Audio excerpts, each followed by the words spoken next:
হরে কৃষ্ণ, জয় রাধে গোবিন্দ। শুভ সকাল বন্ধুরা। আজ এক নাতির জন্মদিন, তাই নান পুরি বানাতো আর সিময়ের পাশ। আর আজকে ঈদও, তো সবাইকে আমি ঈদের শুভেচ্ছা ও ভালোবাসা জানালাম। চলো, এটাকে টক দই আর চিনি, নুন, একটু ইস্ট, বেকিং পাউডার দিয়ে, ঘি, সাদা তেল দিয়ে ভালো করে মেখে নিয়েছি। টক দই দিয়ে মেখে দিয়ে, নর্মাল দুধ দিয়ে মেখেছি। মেখে নিয়ে এবারে 10 মিনিটের জন্য রেস্টে রেখে দেবো। চলো। হ্যাঁ, এর মধ্যে আলুও দিয়েছি, সেদ্ধ আলু দিয়েছি। ভুলে যাই, দেখাবার সময় দেখাইনি তো।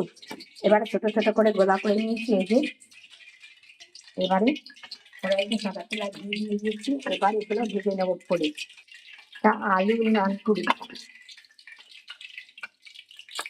আলুটার কথা বলতে ভুলে গেছিলাম। আসলে এক হাতে করি তো, ভালো করে দেখাতে পারি না বলে কিছুই হয় না। আর একসঙ্গে মাখাতে গেলে অনেক দেরি হয়ে যায়। এভাবে ভেজে নেবো। এভাবে আমি সবগুলো ভেজে নেব। ভালো করে দেখাতে পারি না, কি করবো। আলু নানপুরি,